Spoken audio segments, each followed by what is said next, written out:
All right. First and foremost, I want to start off by saying Barakatha Yahweh, Barakatha Yahweh Shai, Barakatha Yahweh, Barakatha Yahweh Shai, Barakatha Yahweh, Barakatha Yahweh Shai, Call Halal Yahweh, Ba'ashem Yahweh Shai, Ba'ashem Rakah Kwadash. Double honors to the apostles of GMS, Great Millstone, who rule well and who taught me this truth. And shalom to you, sincere Akim, out there listening and learning and pushing this truth. And shalom to the few sincere Akwath that are out there listening and learning as well. With that being said, I'm going to jump straight into this video. I don't want to Ratazah to be edifying. As usual, I'm going to go into Rakah Kwadash. And as you can see, this lesson is going to be centered around Regal Cinemas, also known as Sin World. All right. I saw this the other day. It says, I'll read a couple of the headlines. It says, shares in Regal Cinemas owner hit all-time low. It says, Cineworld expects exit from Chapter 11 in next 3 months, files formal reorganization plan. Cineworld files reorganization plan with U.S. Bankruptcy Court. This is the one that really caught my eye. It says, Britain's Cineworld shareholders to be wiped out in reconstructing it's like in restructuring plan. Again, it's like it. Britain's Cineworld shareholders to be wiped out in restructuring plan. Cineworld shareholders to be wiped out under a bankruptcy plan. All right. So when I was reading a couple of the articles, basically they filed for bankruptcy months ago. All right, and there's no. I remember I can't remember if it was a year ago. Might have been about a year ago. A lot of people were buying AMC stocks, and when the wave was to buy GameStop stocks, so on and so forth. A lot of people bought shares in these different movie companies, and as you can see, what happens? They're filing for bankruptcy, and there's a restructuring plan, and there's no plan for the shareholders. Basically, you just asked out. You lost all your money, you know? Beautiful times that we're living in. Um, I got a quick definition, well, two definitions. Nostalgia, a sentimental longing or wistful affection for the past, typically for a period or place with happy personal associations. And then memory lane, right?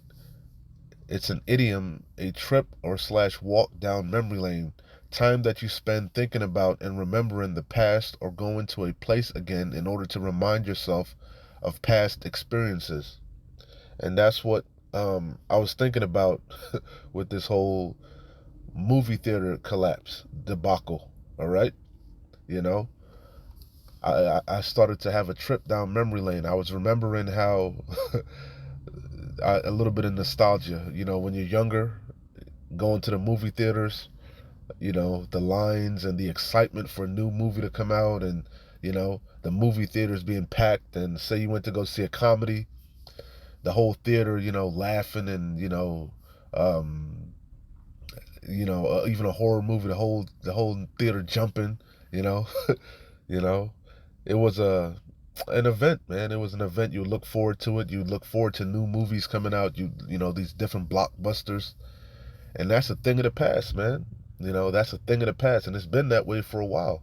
You know, even well, you can kind of say streaming destroyed the whole movie theaters, but that's not really what destroyed it. There are no new movies coming out, because you even had a little like during the pandemic, you had like the whole Netflix and show era, and that didn't even last that long.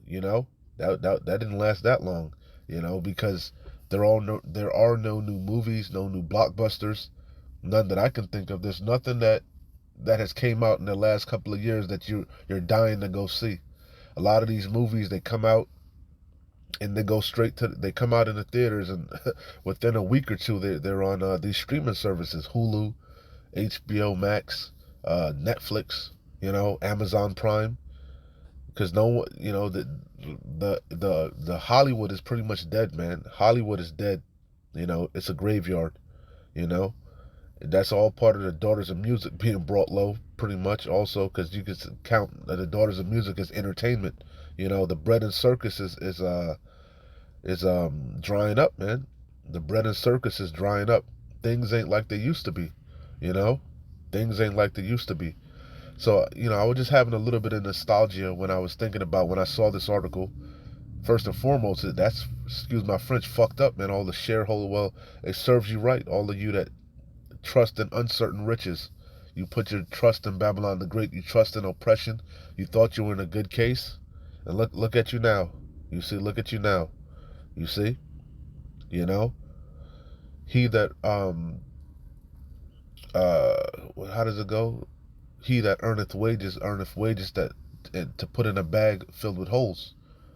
Riches uh, uh, find themselves wings and fly away, roughly paraphrasing. You see, especially in this wicked ass kingdom. You're not even dealing with real money. Silver, gold, land, cattle, livestock, tangible things, You're dealing with fiscal money, fiat money. You're dealing with ones and zeros, you know? you know? That's a beautiful times that we're living in. You're dealing with things that are built upon usury, you know? Unjust weights, and this is the sign of the times, so it's not going to be long. A real quick trip down memory lane. Think about when you used to line up, and even the bad times, because sometimes you go to the theater and you didn't want nobody to sit next to you, or they getting up, and just that whole what comes with going to the movie theater. That's a thing of the past. That's a thing of the past. And not just the movie industry, everything, the bread and circus is coming to a screeching halt, you know, and that's beautiful, because it shows you that what this place is through. I'm gonna close out here, Isaiah 24:7. The new wine, the main point is in 10. I'm gonna start at 7. Isaiah 24:7. The new wine mourneth, the vine languisheth, all the merry-hearted do sigh. Yeah, all the people that are drunken on this Babylon juice, right? They're in a spirit of mirthy spirit. Now they're starting to mourn, because reality's setting in. Ends are meeting. Everything is going up. Inflation, which is leading to hyperinflation. Rents going up. Utilities are going up. You can't buy a house. You can't sell a house. You can't afford the interest rates on the car payments. Your whole paycheck is going pretty much to rent and your auto payment, your car payment. Food is going up.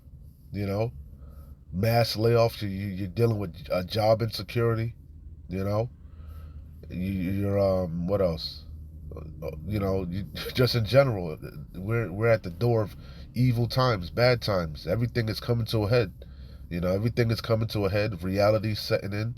You're looking for a little distraction with the bread and circus, and it's what it's coming to a screeching halt. There's no distraction. There's no distraction for you. Nothing is the same anymore. Nothing is the same anymore, and everything is being broken down. Okay, from the rooter to the tutor. So it says, the new wine mourneth, the vine languisheth, all the merry-hearted do sigh. The mirth of the tabrets ceaseth, the noise of them that rejoice endeth, the joy of the harp ceaseth, because everything is coming to a screeching halt. Evil days are on the horizon. It said, they shall not drink wine with a song, strong drink shall be bitter to them that drink it.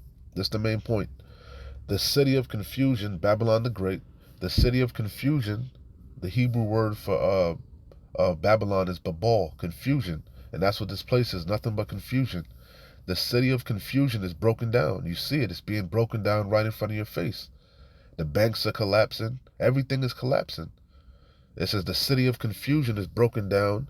Every house is shut up, because the grinding is coming to a screeching halt again. As it says, there shall be no work for Egypt. Okay? It says the city of confusion is broken down. Every house is shut up, that no man may come in. There is a crying for wine in the streets for answers, okay? Because a famine is coming. Amos 8 and 11, a famine of the word, all right? Esau, Edom's about to lock this truth down, demonize the men of the Lord, persecute the men of the Lord, okay? You know, it's gonna be the enemy's gonna come in like a flood.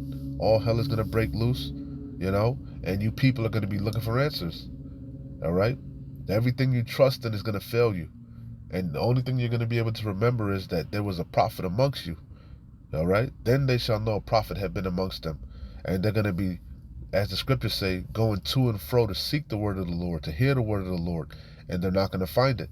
Okay, they're going to be looking for the men of the Lord. They're going to be looking for answers. Those men that were constantly warning you about the times that we're heading into. All right, all right, but you're not going to find it. It says the city of confusion is broken down. Every house is shut up that no man may come in. There is a crying for wine in the streets. All joy is darkened.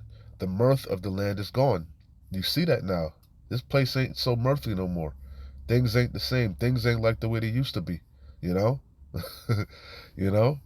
The nostalgia is gone, And the city is left desolation, and the gate is smitten with destruction. That's the point. This place is through. It's beautiful times that we're living in. Yapa times. Keep pushing, man. We're close. Shalom. Wa abad babal. Kwam yasharala.